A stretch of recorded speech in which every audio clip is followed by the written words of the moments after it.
Olá, seja bem-vinda, seja bem-vindo ao Mente Aberta Audiobooks. Na nossa leitura inclusiva de hoje, leremos o capítulo 4 do livro Casais Inteligentes Enriquecem Juntos, do Gustavo Cerbasi. Mas antes de começarmos, peço que se inscreva no nosso canal e ative o sininho para receber nossas notificações. Vamos a isso! Capítulo 4. As finanças dos recém-casados. Vida 2. Até que ponto juntar tudo? Um casamento somente dá certo quando seu verdadeiro sentido é o da união. O discurso diz que particularidades e individualidades devem ser respeitadas. A prática mostra que, na verdade, elas são toleradas e há uma expectativa recíproca de que, ao longo do relacionamento, cada um acabe cedendo um pouco de sua individualidade e as afinidades se reforcem. Se isso não acontecer, os conflitos certamente surgirão. O mesmo vale para as finanças do relacionamento. Elas serão saudáveis se for praticado o sentido de união e vocês administrarem a renda familiar em conjunto. Com o casamento, passam a ser 2 salários, 2 cabeças pensando, 2 formas diferentes de lidar com o dinheiro. Imaginem a dificuldade se cada um tiver os próprios objetivos financeiros, trabalhar com um orçamento diferente e decidir como investir seu dinheiro. Planos comuns jamais serão construídos de modo eficiente se tudo no relacionamento for dividido. Perde-se em eficiência, em organização e em resultados. Se ambos já tinham um planejamento financeiro individual antes da união, a transição para o planejamento conjunto deve levar em conta os seguintes passos. Vocês devem definir qual dos 2 orçamentos está mais organizado e prático para a gestão das contas dos 2 e adotar esse modelo de plano. Do modelo a ser descartado, devem verificar quais informações podem ser aproveitadas e agregadas ao plano comum, somando então todos os gastos em uma única planilha de orçamento doméstico. As contas bancárias devem ser agrupadas aos poucos para que vocês tenham tempo de se organizar na nova situação. Lembrem-se de que muitas mudanças simultâneas geram pilhas de documentos e contratos novos. Primeiro, façam a documentação da conta conjunta, preferencialmente adicionando um dos 2 a uma das contas existentes para não perder o histórico de relacionamento com o banco. Então, agrupem os investimentos e depois os cadastros de débito automático de contas. Transfiram o dinheiro do salário para a nova conta e, somente após se certificarem de que tudo está funcionando como previsto, encerrem a conta corrente a ser descartada. Preferencialmente, os cartões de crédito também devem ser unificados para que vocês possam pagar uma anuidade menor e aproveitar melhor os programas de milhagem e vantagens oferecidos. Cancelem o cartão cujo histórico de gastos seja menos relevante. Contas bancárias separadas. São válidas no caso em que ambos trabalham e se veem obrigados a receber o ordenado por bancos diferentes. Mas, ao menos os investimentos têm de ser concentrados, pois os fundos de investimento mais rentáveis só estão disponíveis para clientes com maiores quantias para aplicar. Além disso, ao manter contas separadas, pagam-se tarifas bancárias em dobro. É razoável abrir mais de uma conta corrente quando há preocupação com a segurança. Com o elevado número de sequestros relâmpago nas grandes cidades brasileiras, vem se tornando hábito comum das famílias manter 2 contas correntes no mesmo banco.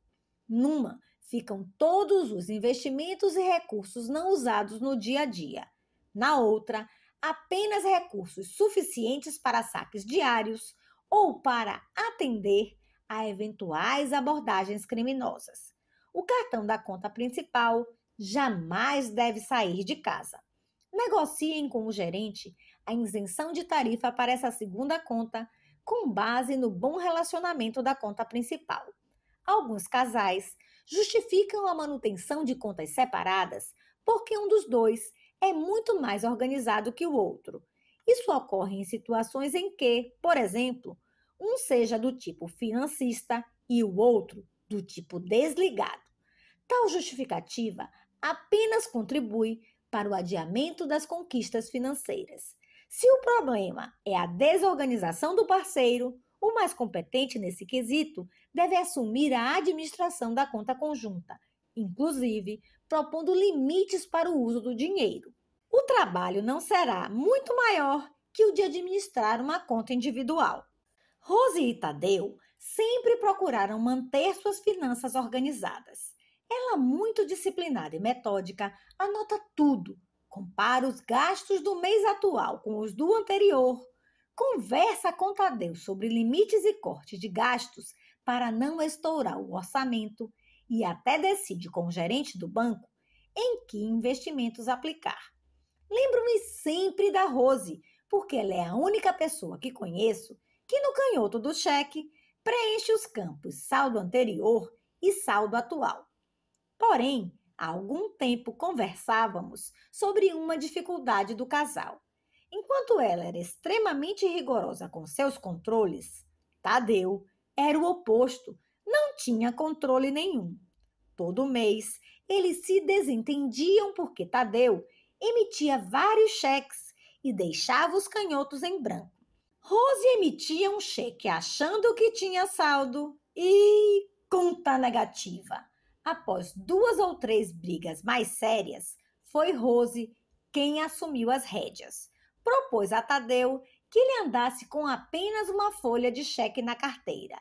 Quando quisesse outra, ele lhe passaria os dados do último cheque gasto. Aí foi Tadeu quem não gostou. O problema foi resolvido com o surgimento do dinheiro eletrônico.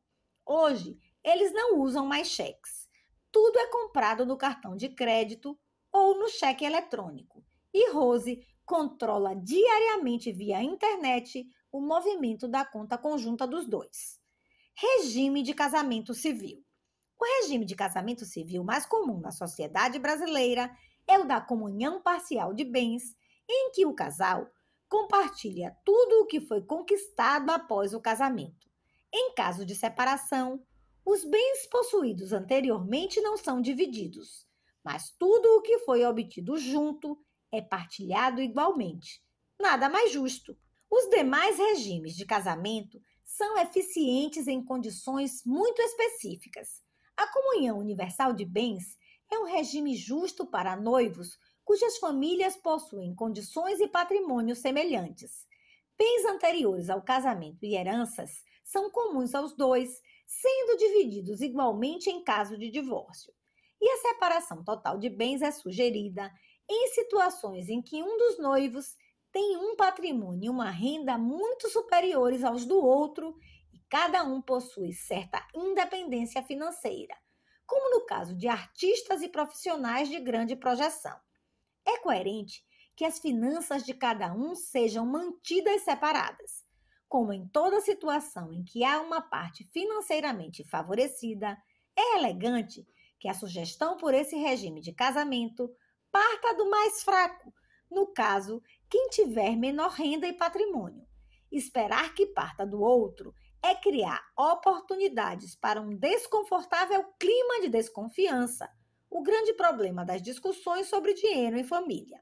O caminho a seguir, então, é aquele que traduz, na essência, o sentido do casamento: unir e compartilhar.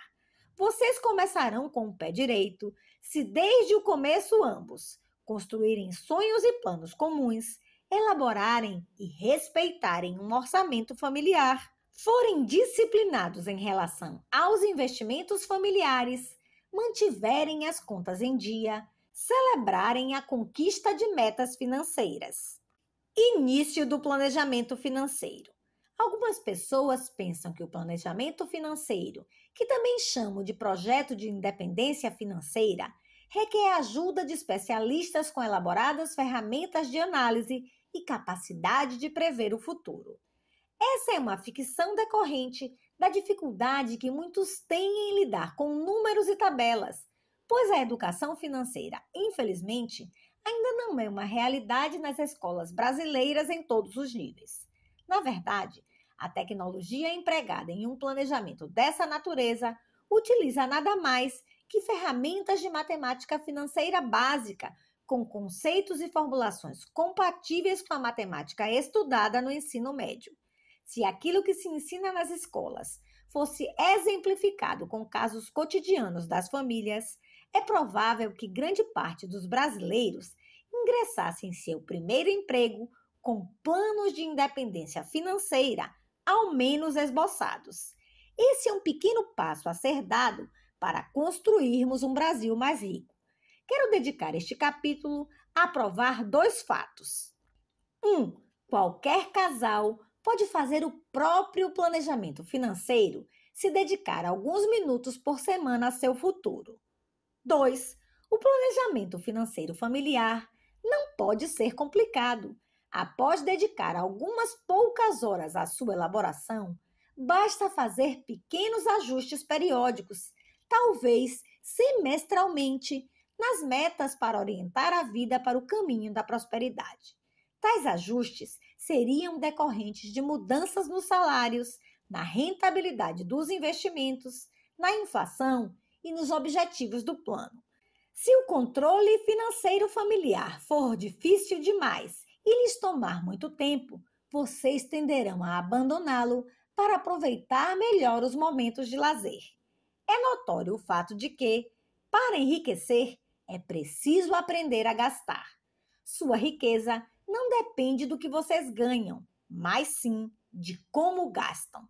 Se com uma renda baixa vocês conseguirem construir com dignidade um padrão de vida saudável e feliz, conscientes de que poderão mantê-lo no futuro, estarão em situação bem melhor que executivos que ganham rios de dinheiro, mas gastam tudo para manter um nível de vida elevado e ficam à beira de um infarte quando têm o emprego ameaçado.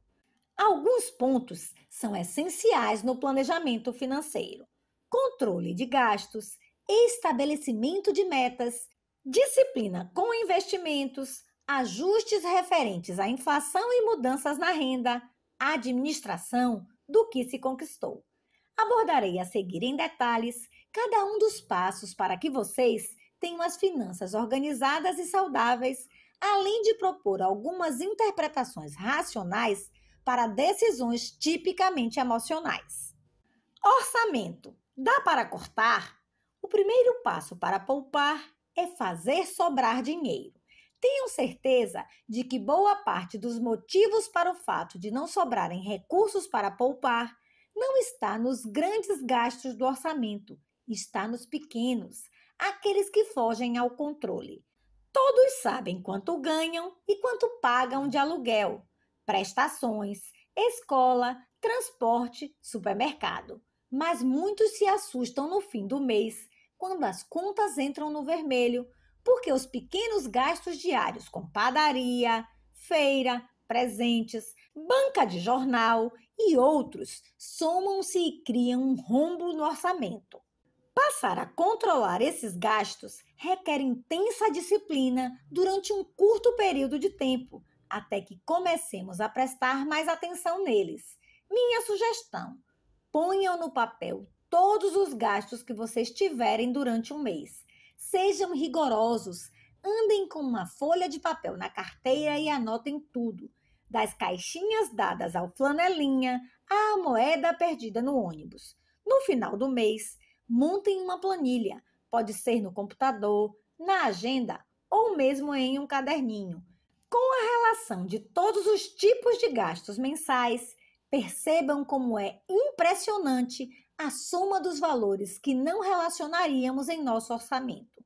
Quando tiverem a relação de todos os gastos, vejam se não esqueceram de anotar as seguintes contas: aluguel, prestação da casa, telefone fixo, tarifas bancárias, condomínio, telefone celular, plano de previdência, escola, internet, título de capitalização, plano de saúde, TV a cabo, revistas e jornais, INSS autônomos, refeições, loterias, combustível ônibus, supermercado, caixinhas gorjetas, IPTU mais taxas municipais, padaria, presentes, IPVA mais seguro obrigatório, feira, extras diários, impostos, lavanderia, reservas, contribuição sindical, despesas médicas, troca de carro, seguros, remédios, farmácia, férias, pensões e dízimos,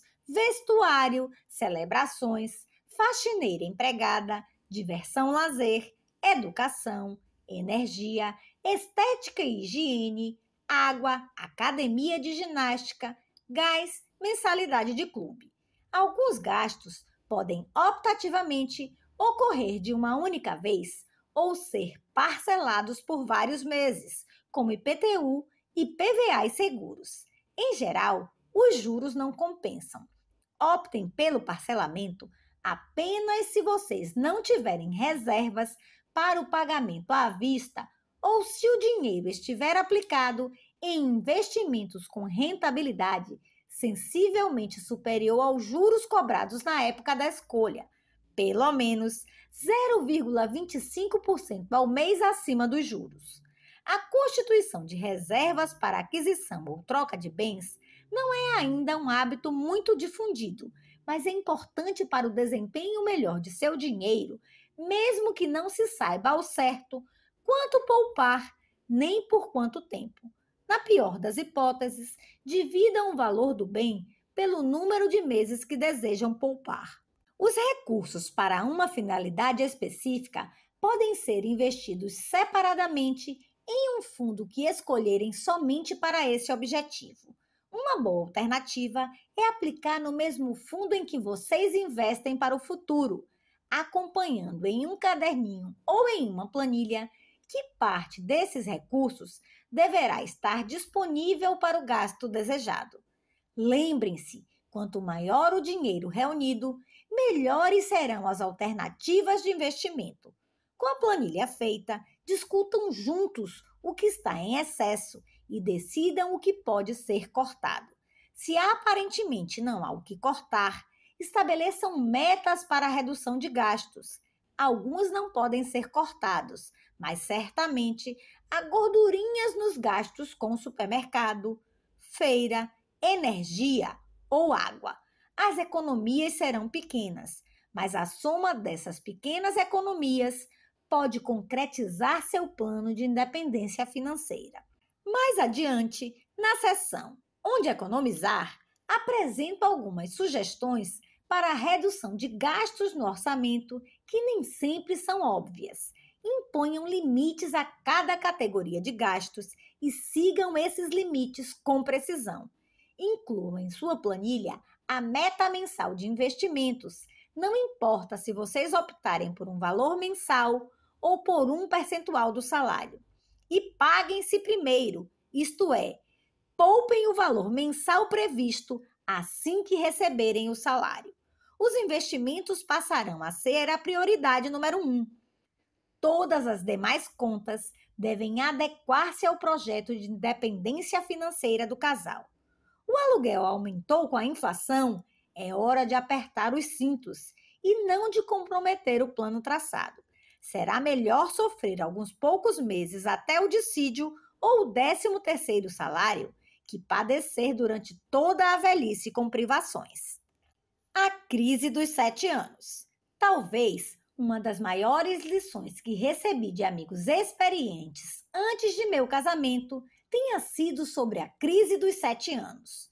Nunca me apeguei muito a números cabalísticos, mas achei curioso o fato de muitas pessoas afirmarem que após 7 anos de casamento, as coisas azedam.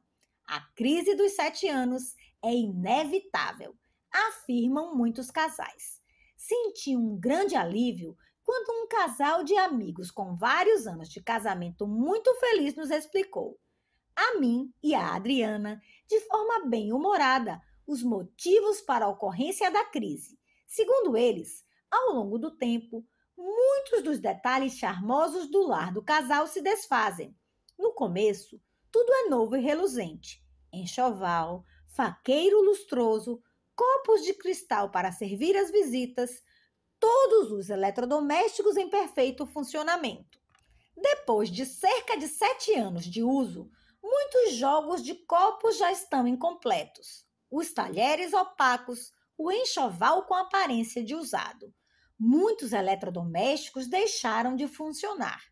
E a rotina do casal passa a incluir a visita de técnicos que cobram os olhos da cara por serviços mal feitos.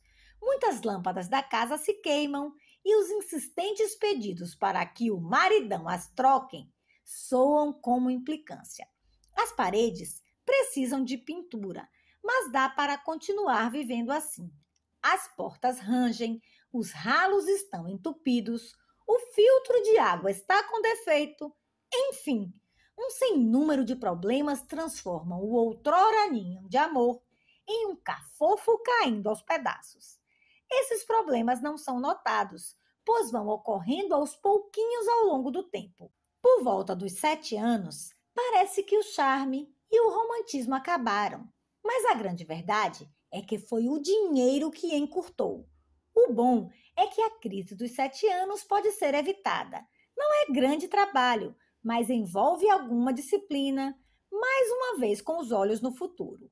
O casal deve incluir em seu orçamento recursos para formar uma poupança destinada a renovar a casa de tempos em tempos.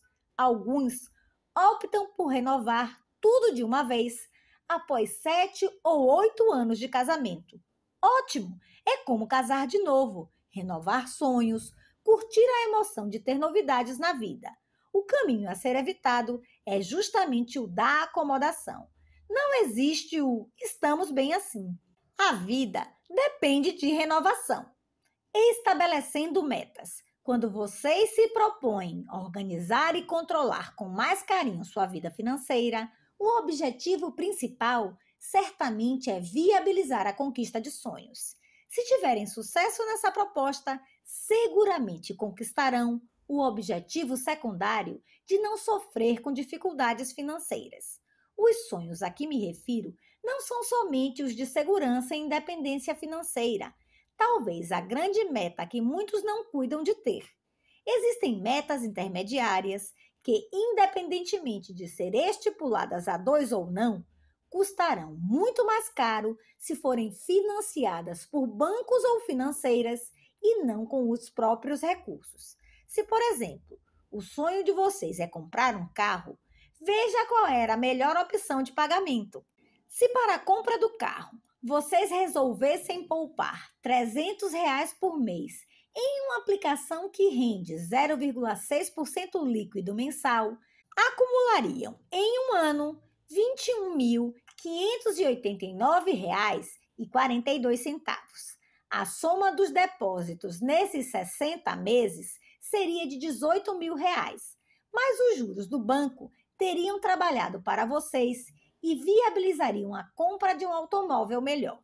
Se vocês, porém, optassem por comprar hoje um automóvel de R$ 21.589,42 financiado em 60 meses, a juros de 0,6% ao mês, pagariam 60 prestações de R$ 429,54.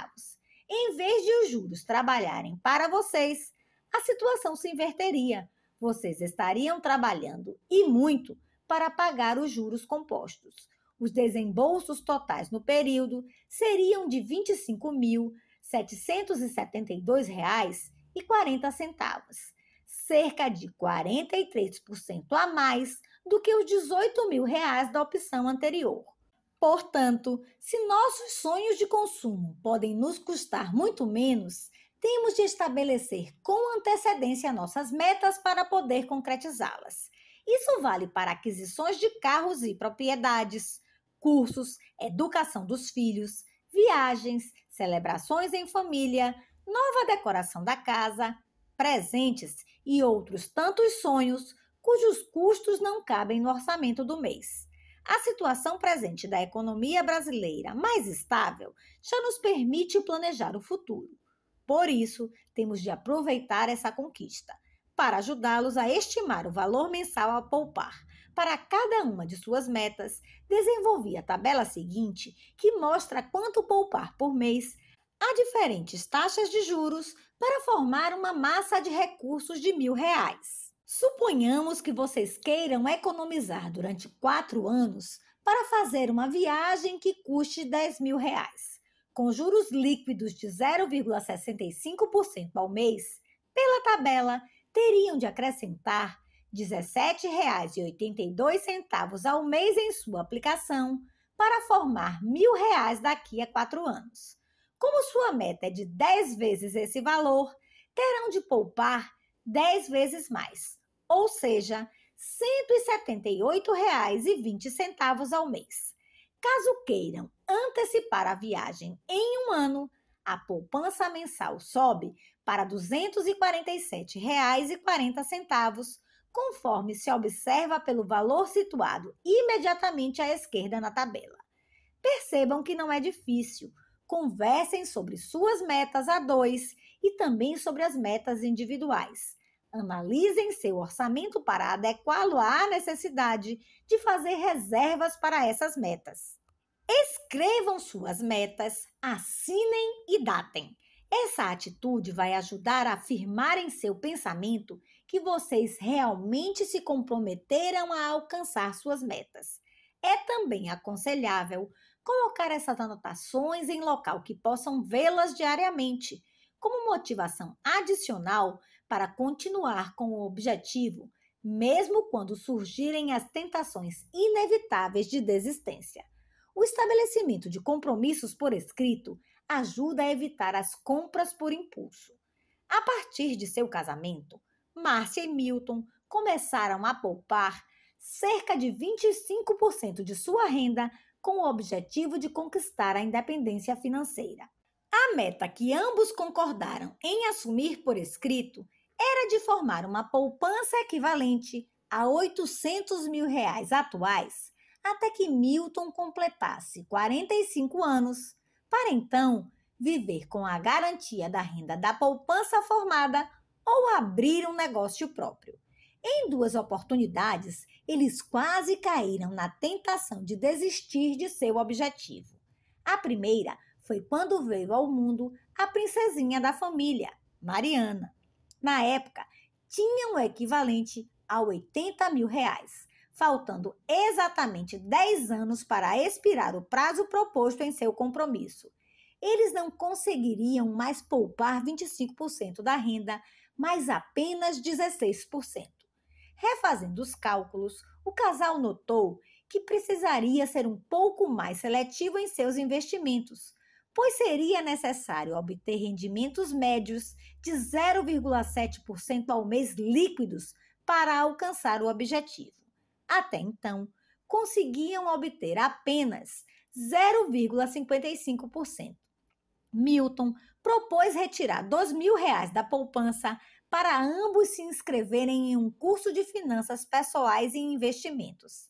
Aplicaram tão bem seu conhecimento que, recentemente, ao completar 42 anos, Milton fazia comentários sobre o bem-estar de terem acumulado R$ 750 mil. Conseguiriam formar os R$ 800 mil em mais 6 meses, 2 anos e meio antes do prazo. Mesmo assim, ele me falava da importância de ter a meta por escrito, pois há 2 anos pensaram novamente em desistir de seu objetivo. Desta vez, ao receber uma proposta de compra de um sítiozinho maravilhoso de um colega de trabalho. Eles tinham dinheiro para comprar à vista, mas o contrato os fez resistir à tentação e seguir com seu plano. Hoje poupam 18% do que ganham. 13% vai para a poupança do sítio e 5% para o projeto de independência financeira. Ambas as metas serão conquistadas até os 45 anos de Milton. Independência financeira, o futuro garantido. Um dos momentos críticos da vida profissional é aquele em que se começa a sentir sinais de esgotamento em relação à carreira. Muitos conquistam a renda desejada abrindo mão da satisfação pessoal e passam anos trabalhando assim. O salário é uma boa indenização, afinal, mas a idade avança, o pique não é o mesmo e tudo que esses profissionais queriam na vida seria poder reduzir o ritmo. Certamente vocês já ouviram comentários desse tipo. O drama é que a grande maioria das pessoas não pode se dar a tal luxo, pois são escravas de sua renda. Se pararem de trabalhar ou sofrerem redução de salário em uma eventual mudança de emprego, não conseguirão manter o padrão de vida e a sonhada aposentadoria passa a ser adiada cada vez mais. A insatisfação faz a saúde deteriorar-se rapidamente.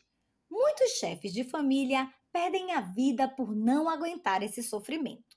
Felizmente, é possível mudar o quadro. Se vocês decidirem não contar mais com a sorte e encarar a possibilidade de enriquecer por escolha, de forma planejada, poderão ter um futuro muito mais próspero em todas as fases da vida. Nem todos os problemas podem ser prevenidos ou evitados, mas vocês podem, hoje, escolher pelo menos não ter dificuldades financeiras que muitas vezes desencadeiam outros tipos de problema. A sensação de riqueza se mede pelo estado de espírito e não pela conta bancária. É rico quem tem uma vida feliz, saúde para vivê-la e também uma renda garantida para manter essa felicidade conquistada ao longo da existência. E a felicidade se constrói com escolhas, inclusive do padrão de consumo que se deseja ter. A riqueza com abundância financeira é algo que pode ser construído com um plano de objetivos. A fórmula da abundância financeira é simples.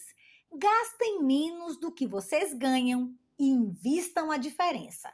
Depois, reinvistam seus retornos até atingir uma massa crítica de capital que gere a renda que desejam para o resto da vida. A matemática também é simples. Se vocês vivem com R$ 3.000 por mês e planejam manter-se com essa renda pelo resto da vida, precisam criar uma fonte de recursos que gere os R$ 3.000 mensais indefinidamente. Essa renda pode ser obtida abrindo um negócio próprio, contratada através de um bom plano de previdência privada, sem riscos ou proporcionada por aplicações financeiras após a formação de uma massa crítica. O cálculo da massa crítica necessária não é complicado. Em primeiro lugar, vocês devem estimar o rendimento que seria obtido em uma aplicação financeira segura. No Brasil de hoje, e provavelmente dos próximos anos, as aplicações financeiras mais seguras, como CDBs e fundos de renda fixa, rendem cerca de 0,6% líquido ao mês, já descontados o imposto de renda e a inflação. Basta dividir a renda desejada pela taxa de juros obtida e terão a meta desejada de massa crítica. No exemplo, R$ 3.000 divididos por 0,006 é igual a R$ 500.000. Percebam que 0,6% de R$ 500.000 é igual a 3.000. Como estamos descontando a inflação, sempre teremos o valor da poupança atualizado, que vai gerar uma renda equivalente a R$ 3.000. Entendam esse raciocínio pelo seguinte exemplo. 500.000 aplicados em um fundo balanceado conservador renderam 1,1% de juros durante o mês, já descontados o imposto de renda e a taxa de administração do banco. Esse rendimento foi, então, de R$ 5.500. 2. A inflação apurada no mês foi de 0,5%. Essa inflação deve ser deduzida dos rendimentos de 1,1%. Sobra, então, 0,6%, que gerou R$ 3.000 durante o mês. Esse é o dinheiro necessário para pagar as contas da família no último mês, orçada em R$ 3.000. Considerei que a inflação gerará efeitos apenas nas contas do mês seguinte, como acontece quando se usa cartão de crédito racionalmente. 3. No mês seguinte, a família precisará de mais dinheiro para pagar as contas, pois a inflação de 0,5% faz com que seus gastos cresçam para R$ 3.015. 4. Como dos 5.500 de renda foram sacados apenas R$ 3.000, sobraram 2.500 a mais na aplicação, elevando o saldo no final do mês para R$ 502.500. 5. Se o fundo mantiver o desempenho e a inflação continuar no mesmo patamar, os R$ 502.500 gerarão R$ 5.527,50 de juros, 1,1%, dos quais R$ 3.015 serão renda líquida, 0,6%, e os R$ 2.512,50 restantes serão a parcela equivalente à inflação, 0,5%. 6. Se apenas os 3.015 forem sacados e o raciocínio se mantiver, a renda jamais acabará e estará preservada, inclusive, perante os efeitos da inflação. 500 mil é muito dinheiro? Não, se vocês tomarem as decisões financeiras corretas ao longo da vida. Pensem no exemplo da venda da casa própria de R$ 100 mil. Aqueles que optarem pelo aluguel de R$ 800 e deixarem crescer os R$ 100 mil em um fundo que renda 0,6% líquido ao mês, terão os R$ 500 mil em 22 anos e meio. Muito tempo? Se além de investir os R$ 100 mil, puserem em prática o plano de poupar os R$ 301,09 do exemplo do aluguel, terão os R$ 500 mil em 18 anos. Se melhorarem a estratégia e conseguirem juros médios líquidos de 0,7% ao mês, 8,73% ao ano, esse prazo cairá para 16 anos, sem mágica e sem contar com a sorte. É a matemática das finanças. Não é um belo projeto de vida? A economia brasileira oferece ao investidor a oportunidade de tirar proveito dos juros elevados, desde que tome o cuidado de corrigir os valores pela inflação. Em muitos países desenvolvidos, os investimentos não remuneram mais que 3% ao ano, enquanto no Brasil obtemos facilmente 8% após o desconto da inflação. Alguns preferem investir suas economias em empreendimentos próprios que rendem mais, e isso é ótimo. Mas, para formar recursos suficientes para abrir o próprio negócio, é preciso primeiro acumular. E os fantásticos juros dos investimentos no nosso país encurtam bastante os prazos de acumulação. Recapitulando, o primeiro passo para a independência financeira é gastar menos do que se ganha, controlando o orçamento doméstico. A seguir, traçar um plano que defina quanto poupar por mês e durante quanto tempo, para chegar à renda que vocês pretendem ter na aposentadoria. Se, além disso, conseguirem fazer sobrar mais do que precisavam para cumprir as metas do plano, no final do mês haverá dinheiro sobrando na conta. É correto investir essa sobra de recursos na antecipação da aposentadoria? Minha resposta é não.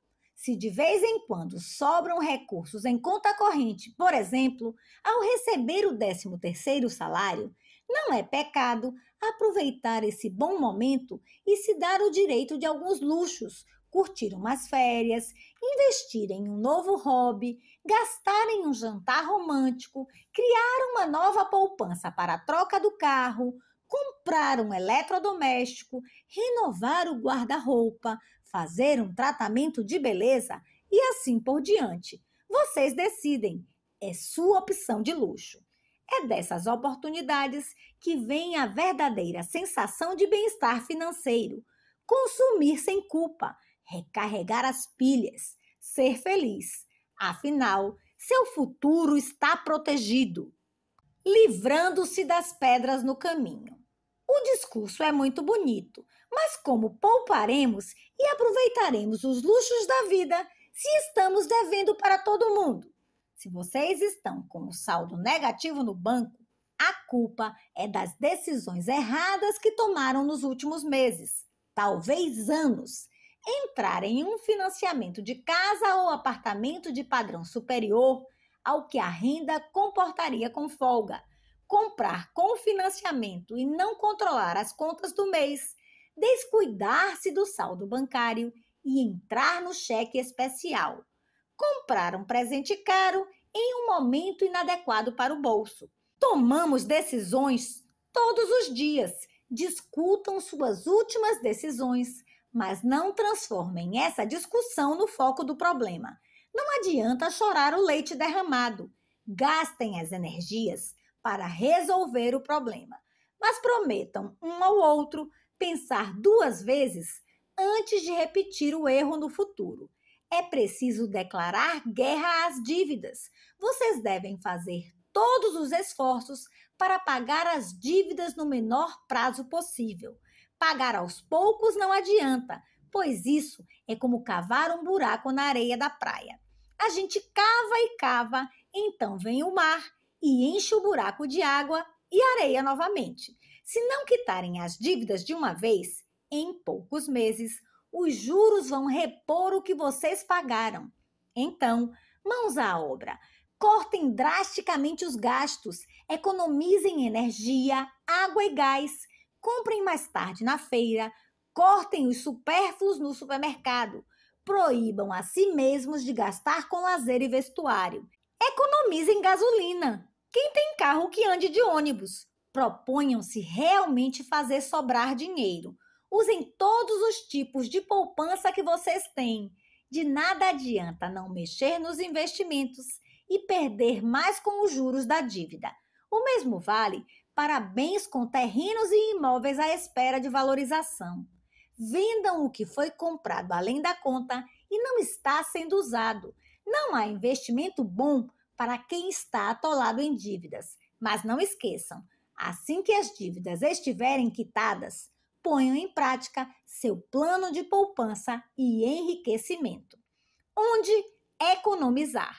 Não é difícil encontrar fontes de orientação sobre como gastar menos. Todos os grandes sites de notícias da internet têm colunas específicas de finanças pessoais. Jornais e sites da internet publicam periodicamente matérias e cartilhas com dicas de economia.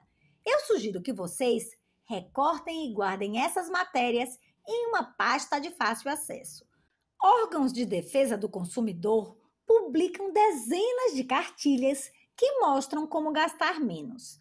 Muitas dicas são bastante óbvias, como apagar as luzes ao deixar algum local ou juntar roupas para lavar e passar de uma única vez. Mas, apesar de óbvias, poucos as seguem. Eis algumas dicas não tão comuns para economizar no orçamento doméstico.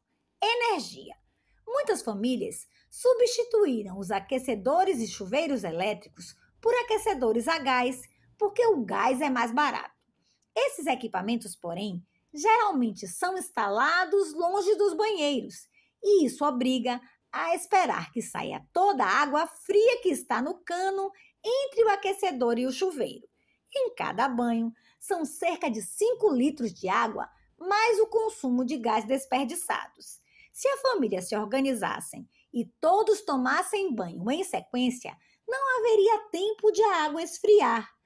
Para uma família de 4 pessoas, seria uma economia de 15 litros por dia, ou 450 litros de água por mês, mais o custo do gás. Telefone. É comum a aquisição de planos familiares para reduzir o custo das ligações entre parentes. Mas a ideia de que as ligações de telefones celulares custam caro transforma em hábito o uso do telefone fixo para fazer todas as ligações quando se está em casa. É um erro. As ligações entre celulares da mesma operadora normalmente custam menos do que se fossem feitas entre um telefone fixo e um celular. Nesse caso, é mais vantajoso usar o celular, mesmo quando se está em casa. Compras em supermercado. 1. Alguns casais preferem percorrer distâncias maiores uma vez por mês para comprar em hipermercados da periferia. Cuidado com os estoques desnecessários. Ao comprar grandes quantidades para pagar menos, vocês podem estourar a conta e transformar a economia em juros do cheque especial. Sem dinheiro no banco e com a prateleira cheia. Além disso, precisarão de um freezer para guardar os produtos perecíveis, o que aumenta a conta de luz. É decisão muito mais sábia fazer compras com frequência maior, semanal ou quinzenal, adquirindo apenas o necessário para os próximos dias. Aprendam a fazer a lista de compras e atenham-se a ela. Além de não deixar dinheiro parado na despensa, agindo assim, vocês passam a conhecer melhor os preços dos produtos. Sejam racionais, boicotem produtos quando houver aumento de preço. Compras em supermercado. 2. É importante pesquisar folhetos de propaganda para comprar nos supermercados mais barateiros ou aproveitar as promoções. Toda a economia poderá ir água abaixo, porém, se vocês resolverem aproveitar as promoções de todos os supermercados. Gastarão menos com as compras, mas perderão dinheiro no consumo de gasolina. Liquidações e ofertas maliciosas. Estamos rodeados de muito mais armadilhas do que o senso comum é capaz de perceber. Desconfiem de preços muito abaixo da média do mercado, que, em geral, escondem alimentos próximos da data de vencimento, móveis e objetos de decoração danificados, equipamentos ruins ou recondicionados. São frequentes também os casos em que preços muito baixos significam mercadorias roubadas ou falsificadas. Esse tipo de economia pode custar muito caro. Juros baixos ou inexistentes nos parcelamentos. Não existem juros baixos para o financiamento do comércio. Em geral, quando um varejista oferece juros muito baixos para parcelamento, parte desses juros já está embutida no preço de venda à vista. Isso significa que vocês podem encontrar preços melhores na concorrência. Manter 2 carros ou apenas um? Infelizmente, a classe média da maioria das grandes cidades brasileiras tem o automóvel como principal meio de transporte. Esse quadro poderia ser bem diferente se houvesse maiores investimentos do governo no transporte público. De qualquer forma, a decisão de compra do automóvel ocorre mais cedo ou mais tarde em grande parte das famílias. É preciso ter em mente que manter um automóvel custa muito caro. Em uma economia desprovida de grandes riquezas como a brasileira, posso afirmar com segurança que o automóvel, mesmo popular, é um verdadeiro bem de luxo da classe média. Para manter um automóvel popular 0 quilômetro, é preciso gastar mais que o valor de outro automóvel a cada 2 anos. Vejam as seguintes estimativas de gastos anuais com um automóvel de R$ 20.000 e tirem suas conclusões. Seguro anual, cerca de 8% do valor, R$ 1.600. IPVA, 4% do valor em São Paulo e Rio de Janeiro, R$ 800. Gasolina, para cerca de 1.500 quilômetros por mês, R$ 4.000. Estacionamento, R$ 1.200. Manutenção, óleo e reparos, R$ 1.000. Depreciação nos primeiros anos, 12% em média, R$ 2.400. Total de gastos por ano, R$ 11.000. Em outras palavras, cerca de R$ 917 por mês. Não considerei nessa soma o chamado custo de oportunidade, outros R$ 1.600 por ano, que é a quantia que vocês deixariam de ganhar se os R$ 20.000 fossem aplicados anualmente a juros de 8%. Poucos fazem essas contas antes de comprar um automóvel. tampouco as incluem no orçamento mensal. Eis aí mais uma fonte de surpresas para o bolso. Percebam que manter um carro popular custa mais que um carro novo a cada 2 anos. Se a estimativa for feita para modelos mais luxuosos, facilmente notarão que o bolso de vocês perderá um carro popular por ano. Por isso, é preciso pensar 2 vezes antes de decidir pela compra do segundo automóvel. Se com táxi ou transporte público uma pessoa gastar R$ 20 por dia, serão R$ 440 por mês, 22 dias úteis, ou R$ 5.280 por ano. Parece muito dinheiro, mas isso significa apenas 48% do que ela gastaria com um automóvel, com a diferença de que ainda daria para alugar com as sobras um automóvel para as férias e fazer uma boa poupança. Mas, se mesmo assim o segundo automóvel continua nos planos, é preciso tomar cuidado com a escolha. A opção por um automóvel envolve 2 aspectos principais: necessidade e status. A necessidade será atendida pela escolha que leve em conta a melhor relação custo-benefício. Um casal em que um dos dois precisa de agilidade para levar o filho à escola antes de ir para o trabalho, terá sua necessidade atendida ao comprar um carro popular e econômico. Uma família com mais de um filho que viajem todos os fins de semana para a casa de praia ou de campo, terá sua necessidade atendida ao comprar um sedã ou uma perua de 3 volumes com bom espaço para bagagem.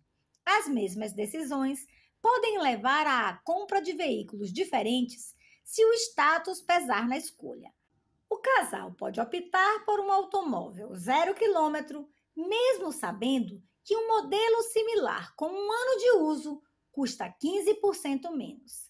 A família que viaja pode escolher um modelo com diversas opções de conforto ou um modelo de luxo, pagando alguns milhares de reais a mais. A questão do status não está ligada necessariamente ao valor de mercado do automóvel, e sim à identificação do modelo com o estilo de vida da pessoa. Um Fusquinha com 30 anos de uso pode não valer nada e ser uma grande fonte de gastos com manutenção. Por outro lado, será de valor inestimável se ainda estiver com todas as peças originais e em impecável estado de conservação. Um verdadeiro símbolo de status. Independentemente da escolha, é importante notar que, se os recursos são escassos, deve-se abrir mão do status. Luxo só se compra quando há mais dinheiro disponível do que o necessário para as contas da família e para o plano de independência financeira. Em caso contrário, vocês descobrirão a dolorosa sensação de perda de status ao longo da vida. Recentemente, um ex-colega de trabalho discutia comigo seus planos para trocar de carro. Rodrigo recebera um bônus de final de ano e comentava a sua decisão de comprar uma perua 0 km. O valor era de R$ 50.000. Espantei-me com a escolha, pois até então ele dirigia um sedã médio nacional, muito fácil de manobrar, mas já com 4 anos de uso, que valia menos da metade do preço do carro novo. Quando perguntei por que queria uma perua, ele afirmou que era porque viajava muito, cerca de 3 vezes por ano, ia de São Paulo ao interior de Minas Gerais ou a Florianópolis.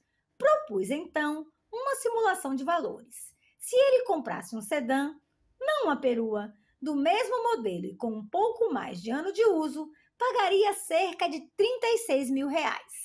Para dirigir, a facilidade era a mesma. Se escolhido com alguma paciência e cuidado, a única diferença seria a falta do cheirinho de novo e um desembolso de menos R$ 14.000. E as viagens? O espaço para as bagagens não seria o mesmo. Entramos na internet e pesquisamos em locadoras o preço do aluguel de uma perua igual a que ele gostaria de comprar. Cerca de R$ 700 por 4 dias, com quilometragem livre e seguro incluídos, mais cerca de R$ 250 por dia adicional.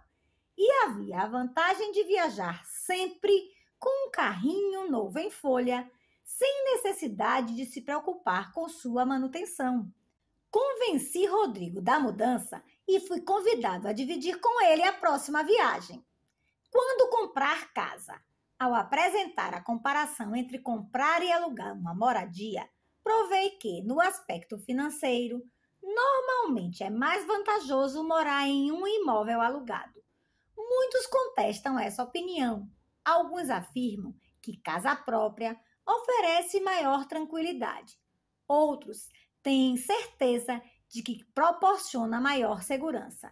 Acredito que, quanto à tranquilidade, muitos se refiram ao inconveniente da correção de preços ou da dúvida em relação à vontade do proprietário de renovar o contrato de aluguel. Bobagem! Considerem esse trabalho extra como o preço módico do enriquecimento. Sugiro a meus amigos que moram em imóveis alugados que, periodicamente, visitem imobiliárias próximas para sondar oportunidades de aluguel mais barato ou alternativas à moradia atual.